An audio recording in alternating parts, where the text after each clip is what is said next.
ಮುಖ್ಯಮಂತ್ರಿ ಇದ್ದಾಗ, ರೇವಣ್ಣವರು PW minister ಇದ್ದಾಗ ನಿಮ್ಮ ಅರ್ಕೇಶ್ವರ ಸ್ವಾಮಿ ದೇವಸ್ಥಾನ ಸೇತುವೆ ಇರಬಹುದು, ಸಾಗರಕಟ್ಟೆ ಬ್ರಿಡ್ಜ್ ಇರಬಹುದು, ತಿಮ್ಮೇಗೌಡರ ಊರು ಅನಸೋಗೆ ಸೇತುವೆಗಳಿರ್ಬೋದು, ಕಾಲೇಜ್ಗಳಿರ್ಬೋದು, KEB ಸ್ಟೇಷನ್ಗಳಿರ್ಬೋದು.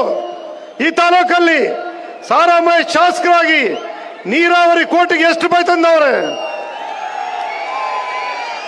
ಎಷ್ಟು ಕೆರೆ ತುಂಬಿಸ್ತವ್ರೆ, ಕುಡಿಯೋ ನೀರು ಎಷ್ಟು ಕೊಟ್ಟವ್ರೆ, ಆಂಬುಲೆನ್ಸ್ಗಳು ಎಷ್ಟು ಬಿಟ್ರು, ಆರೋಗ್ಯ ಹೆಂಗ್ ನೋಡ್ಕೊಂಡ್ರು, ಮನೆ ಮಕ್ಕಳು ಮನೆ ತಂದೆ ತರ ನೋಡಿದಂತ ಏಕೈಕ ವ್ಯಕ್ತಿ ಯಾರು? ಆ ಸಾರಾಮಹೇಶ್ಗೆ ಏನ್ ಮಾಡಿದ್ರಿ? ಏನ್ ಮಾಡ್ಬೇಕೀಗ? ಸಾರಾಮಹೇಶ್ ಕರ್ ತರ್ಬೇಕೋ ಬೇಡವಾ? ಕರ ತರ್ಬೇಕಾದ್ರೆ ಏನ್ ಮಾಡ್ಬೇಕು? ಕುಮಾರಣ್ಣ ಅವರೇ ಅಭ್ಯರ್ಥಿ ಆಗಿ ಬಂದ್ಬಿಟ್ಟಿದ್ದಾರೆ. ಸಾರಾಮಹೇಶ ಸೋತ್ಬಿಟ್ಟಿದ್ದಾರೆ. ಮಂಡ್ಯದಲ್ಲಿ ನಮ್ಮ MLAಗಳು ಸೋಲ್ಸಿದ್ದಾರೆ. ಜನತೆ ಕಳೆದ ಬಾರಿ ತಪ್ಪಾಗಿದೆ, 5 ಗ್ಯಾರಂಟಿ ಮೋಸ ಹೋಗಿದ್ದಾರೆ, ಅದಕ್ಕೆ ನಾನೇ ಬಂದು ನಿಲ್ತೀನಿ, ನನಗೆ ಓಟ್ ಹಾಕ್ಬೇಕು ಅಂತ ಹೇಳಿದ್ದಾರೆ.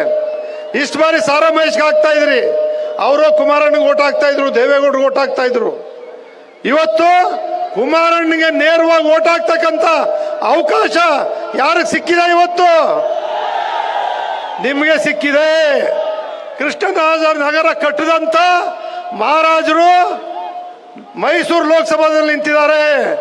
ಅಲ್ಲಿ ಕಮಲದ ಗುರುತು, ಇಲ್ಲಿ ತೆನೆ ಹೊತ್ತ ಮಹಿಳೆ ಗುರುತು.